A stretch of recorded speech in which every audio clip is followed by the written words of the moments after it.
Добар ден, гостин во Република ТВ е професор доктор Александар Шиколе, редовен професор на Медицинскиот факултет во Скопје и директор на клиниката за нефрологија. Со него денеска ќе разговараме за високиот крвен притисок. Добар ден, доктор Шиколе. Добар ден. Според статистичките податоци, половина од возрастното население во Македонија страда од висок крвен притисок. Ова е голема бројка, како вие би ја коментирале? Па, навистина, ако е тоа официјална информација, односно статистичка, веројатно е така. Единствено тука недостасува од која возраст нагоре се мисли. Предпоставам дека е тоа после 55-та година од живот и тогаш навистина може да се очекува дека во таа возрастна група фреквенцата, честотата на високиот крвен притисок е зголемена. Инаку и вообичаено општо е познато дека високиот крвен притисок е една од најчестите или спаѓа во трите најчести состојби во човештвото. Значи, покачен крвен притисок има голем дел од популацијата, се мисли негде околу 30%, меѓутоа ако се земе само возрастното население, тогаш тој процент е повисок, бидејќи и причините одат со возраста. Причините за појава на крвен притисок одат со возраста. Така да, навистина, една фреквентна состојба, голем дел од населението, голем дел од работоспособното население и секако еден здравствен и социјален проблем на кој што треба да му се посвети соодветно внимание и да се третира, ако може, односно превенира уште подобро. Кои се најчестите причини за појава на висок крвен притисок? Така, значи има повеќе причини за покачен крвен притисок. По дефиниција, зголемениот крвен притисок значи дека крвниот притисок, систолниот, горниот крвен притисок е поголем од 140 мм живи столб, а малиот или диастолниот крвен притисок е поголем од 90 мм живин столб. Нормален крвен притисок е од 120 за систолниот и 80 за диастолниот крвен притисок, а помеѓу 120 и 140 е таа состојба се нарекува прехипертензија, односно состојба која укажува дека притисокот почнува да оди нагоре. И тука во тој период, тој распон може да се делува и превентивно со цел да се спречи негово понатамошно растење на крвниот притисок, односно да се тука запре состојбата и дури и со немедикаментозни мерки, значи со примена на адекватен хигиено-диететски режим, начин на живот, начин на исхрана, одвикнување од некои навики кои водат кон зголемен крвен притисок и можеби тоа ќе биде доволно. Значи, причини кои што се денеска познати дека предиспонираат кон зголемен крвен притисок има повеќе, иако за повеќе од 85% од луѓето кои имаат крвен притисок, причината не може да се открие. Значи, тоа е една мултифакторијална причина и во медицината денеска тоа се дефинира како есенцијална или примарна хипертензија, односно хипертензија, висок крвен притисок за кои причините не се јасно дефинирани. За разлика од оваа есенцијална, помал број на луѓе страдаат од секундарна хипертензија, каде точно е одредена причината, тоа е обично некоја болест на бубрезите или на ендокрините, на злезите со внатрешно лачење или некои други причини, кои што точно се знае дека се причина за зголемениот крвен притисок и ако на нив успешно се делува, притисокот ќе се реши. Меѓутоа, за овој поголем број на луѓе кои страдаат од есенцијална хипертензија, причини за да таа се влоши има повеќе. Значи, возраста е фактор, како што рековте, возрастното население, значи се знае дека со старење луѓето се предиспонирани кон зголемен крвен притисок. Потоа расата е исто така предиспонирачки фактор, се знае дека црната раса е повеќе страда од висок крвен притисок за разлика од белата раса. Потоа некои генетски фактори. Тука може би се работи и за генетска предиспозиција, меѓутоа точно местата, односно гените, генските аномалии не се откриени. Так. Значи, единствено постои во анамнезата, во информациите за пациентот, во неговата историја на болест, постои позитивна анамнеза, ние велиме, за висок крвен притисок во семејството. Значи, мајка, татко, браќа или сестри, или баби и дедовци, може би исто така имале крвен притисок, и ако добиеме ние таков податок, тогаш знаеме дека пациентот е под зголемен ризик да добие и тој висок крвен притисок. Освен овие причини, постојат и други, значи дебелината, односно гојазноста, предиспонира кон висок крвен притисок, ексцесивното или неконтролирано внесување на сол во храната. Значи, јадење солена храна предизвикува висок крвен притисок, јадење малку калиум, односно храна сиромашна со калиум, исто така предиспонира кон висок крвен притисок, недостаток на витамин Д се смета дека е причина и некои други Така, колку често треба да се мери крвниот притисок? Па, тоа зависи од тоа колку тој изнесува кога ќе се измери.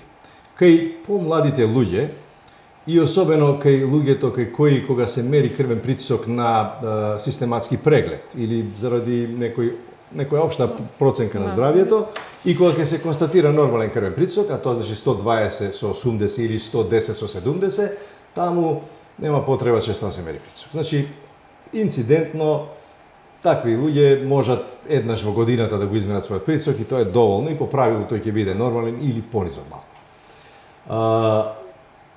Тие луѓе кои што на вакви систематски прегледи или заради некои тегоби ќе измерат покачен крвен притисок, и особено ако се на возраст, за која кажавме, над 50 години, треба почесто да го контролираат својот крвен притисок. Сметам дека бидејќи е толку расширена оваа состојба или болест, бидејќи пациентите можат со немедикаментозни мерки да си го подобрат своето здравје, сметам дека тие исто така треба да имаат контрола и врз својот крвен притисок и да имаат апарат за притисок, за мерење притисок дома. Значи, мислам, многу едноставно мерењето на крвен притисок, и е најмеродавен кога се мери во домашни услови. Значи, тогаш пациентот е релаксиран во својот дом, нема трема, во свој елементје, нема нервоза на лекарска чекална, нема трема од белмантил и нервоза заради гужва во лекарските ординации, и заради тоа тој притисок се смета дека е најмеродавен и се препорачува така и да се мери. Значи, пациенти кои ќе измерат висок крвен притисок треба да има да си купат апарат кој не е многу скап, овие дигитални сега се многу практични за употреба и се точни, може да се провери нивната точност. Значи, точни да, но тоа може да се провери. Значи, вистина, живиниот апарат е тој што е најточен, бидејќи единиците мерки за крвен притисок се изведуваат од милиметри живин столб, нели? И заради тоа сите други апарати се баждарат, се проверуваат за нивната точност според живиниот апарат, и тоа може да се прави периодично, еднаш на година дена, еднаш на 2 години, или се однесува апаратот на лекар, таму се мери притисок со живиниот апарат, се мери притисок со овој дигиталниот, ако се разликите помало од 10%, апаратот е во ред и треба да се мери дома. Пациент кој има крвен притисок, покачен, тој треба да го мери често крвниот притисок, најмалку еднаш неделно, а кога прима лекови за крвен притисок, за да го регулира, тогаш тоа треба да биде почесто, дури и 2 пати во денот. Значи, пред земање терапија наутро и пред земање терапија навечер во исто време на 12 сати. Зошто се нарекува тивокубиец на организмот оваа болест или состојба, како што рековте? Така е, се нарекува тивок убиец затоа што, значи, оваа состојба има одредени симптоми и тегоби. Главоболка, вртоглавица, пореметен вид кога пациентот не гледа доволно прецизно, дури и нагони за повраќање, стегање во градите и така натаму. И овие се све знаци кои го опоменуваат пациентот да оди да провери што е со него и таму ќе се измери крвен притисок и се почнува со испитувањата, лекувањето и така натаму. Меѓутоа, ако ги игнорира, овие знаци може да се изгубат, а притисокот да си стои. Значи да има човек висок крвен притисок, да го боли глава од време на време и да пие таблети за главоболка, а да не е свесен дека има висок крвен притисок и тоа да трае со години. Па тогаш обично при акцидентално ќе се измери висок притисок и ќе свати дека треба нешто да прави, или ќе се случи некоја компликација, а тоа е мозочен удар, акутен миокард, значи инфаркт на срцето, потоа може да се јават проблеми со очите, проблеми со бубрезите и со некои други органи, и тоа е веќе една доцна фаза која не треба често да се случува на развој на болеста. Тивок убиец е заради тоа што за да дојде до еден инфаркт на миокардот или до мозочен удар, треба да помине време на траење на овој висок крвен притисок, да тој не е регулиран и да ги оштети крвните садови. Значи, крвните садови и срцето кај пациент кој има висок крвен притисок работат под стрес, тие се амортизираат побрзо, крвните садови се стеснуваат, ја намалуваат и исхраната на органите со кислород и со други хранливи материи, и заради тоа ова состојба или болест се вика вака. Значи, тивок убиец затоа што пациентот често пати не ги приметува знаците или не знае дека има крвен притисок, тој си го прави штетното дејство во организмот, ги оштетува сериозно срцето и крвните садови и доаѓа до акутен инфаркт, да кажеме, кој што може веднаш да го однесе пациентот или да сериозно го наруши неговото здравје и да го скрати животот на пациентот. Значи, пациент со висок крвен притисок биолошки брзо старее или се амортизира. Има ли пациенти, односно посебна група на пациенти кои се склони на хипертензија? И дали начинот на живот, исхраната, генетиката влијаат на високиот крвен притисок? Посебна група, кажавме дека повозрастните се повеќе предиспонирани. Луѓето од црна раса се при зголемен ризик. Дебелите луѓе Исто така. Значи, има некои групи од популацијата кај кои треба активно да се бара дали имаат притисок. Инаку, да, значи, пушењето, внесот на алкохол, внесот на масна и високопротеинска храна, особено пржена, се ризик фактори за појава на хипертензија. Ако пациентот е со зголемена телесна тежина, тогаш кажавме дека е тоа ризик.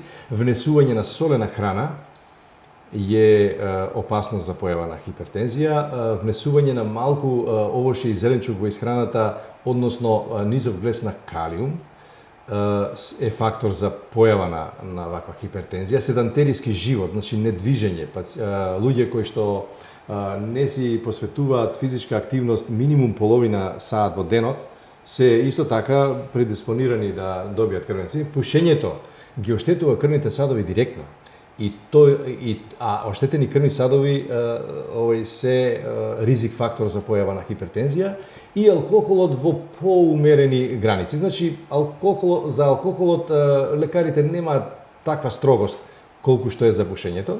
Меѓутоа и таму се кажува дека еден човек до 55 годишна возраст може да консумира, или препорачливо е, просечно да консумира 50 милилитри, една мала чашка концентриран алкохол на ден, значи жесток алкохол, а дека тие над 55 години треба дури и тоа да го земаат со опрезност, односно да не пијат ни толку. Колку е важно да се прима терапијата која препишал лекарот за хипертензија? Значи, рековме дека хипертензијата може да биде примарна и секундарна. Примарната е она кај најголем број на луѓето, каде што причините директно не се откриваат. Секундарната е каде што има причина, некоја болест на бубрезите, на жлезите за внатрешно лачење, Потоа кај бремени жени може да се јави, меѓутоа само кај некои за среќа и ретко состојба кај нив, така да кај нарушена тироидна функција, тоа е повторно спаѓа во жлези за натамно лачење, значи кај нив се знае причината и треба да се делува на нејзе, за да се отклони и да се реши крвниот притисок. Сега, меѓутоа, значи, дали ќе ја пронајдеме причината за хипертензија или нема да ја пронајдеме, seедно хипертензијата треба да се стави под контрола со лекови или со немедикаментозен третман, со цел да се тој зачаран круг на тивокубиец да се пресече, да се прекине, да се успори, да се елиминира или да се малку барем ублажи. Тоа е задачата на лекарот. Кога се работи за лесна хипертензија, односно лесно покачен крвен притисок, околу 140-90, веројатно прво лекарот треба да ги разгледа ризик факторите, иако постојат ризик фактори кои што се јавиле од надворешната средина, значи дебелина, пушење, алкохол, солена храна, треба со нив да се справи, ако може. Значи пациентот треба да ги согледа грешките во начинот на живот, значи хигиено-диететскиот режим да го поправи. Да јаде здрава храна, а тоа значи многу зеленчук и овоше, помалку месо, од месото да биде риба и да биде пилешко, не толку многу од црвеното месо, и начинот на готвење да биде варење или печење, а не пржење, значи да не биде масна храна. Потоа да не ја соли храната прекумерно, да е свесен дека кој ќе се каже несолена храна, тоа значи дека несолено значи кога јадење ќе се спреми дома и не се додаде сол, тоа е несолено јадење.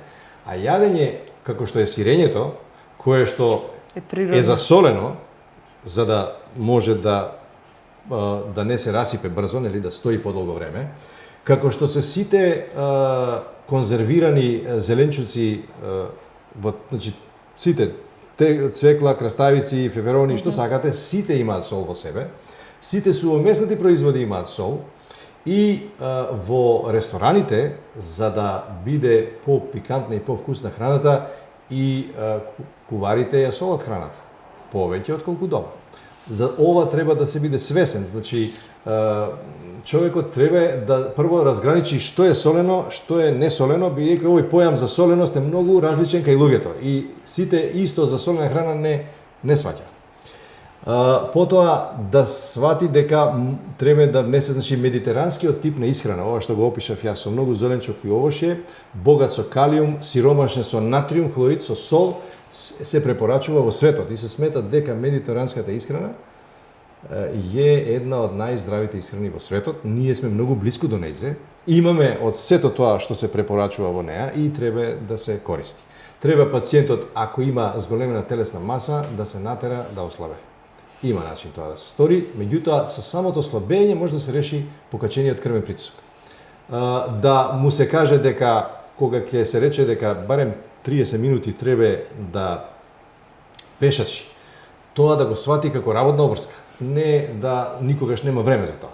Туку да секој ден си оддели 30 минути кога тој ќе отиде и ќе испешачи или ќе оди, нели, во некоја од овие вежбални или било што важно, минимум 30 минути до 1 саат да се бави со физичка активност, особено ако има висок крвен притисок. И пушењето да го елиминира и овие мерки, ако вродат плод и ако се нормализира спонтано крвниот притисок, тогаш лекарства не се потребни.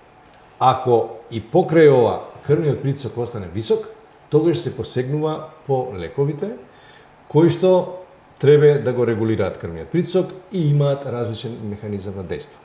Најчесто употребувани лекови се тие што делуваат на зголемување на мокрењето, односно зголемување на елиминација на солта, а со тоа и водата од организмот и вишокот на течност во крвта се намалува и на тој начин притисокот се смалува.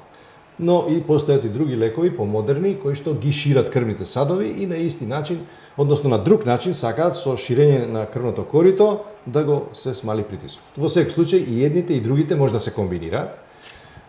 Едните и другите имаат за цел да го нормализираат притисокот и овој процес на брза амортизација на крвните садови и срцето да се успори, намали, запре или елиминира.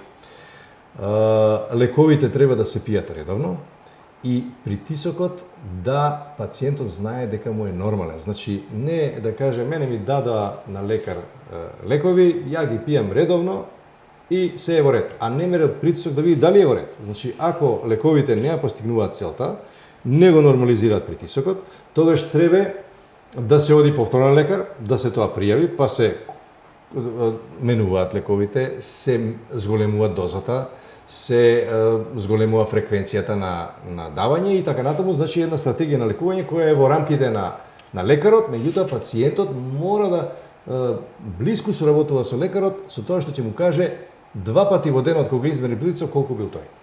Так. А овој гледа какви лекови, лекарот гледа какви лекови тој прима и дали притисокот на она што сака да се постигне и таа соработка меѓу лекарот и пациентот треба да биде блиска до постигнување на нормален крвен притисок, а потоа пациентот, односно луѓето треба да знаат дека имаат задача да го одржат така. Значи, одржувачка доза на лекови, таа може да биде и доживотна, значи, дали, се со цел тој да биде нормален. Значи, целта на лековите е да постигнат нормален крвен притисок. Не да се тешат пациентите дека земаат лекови, а да притисокот не е регулиран.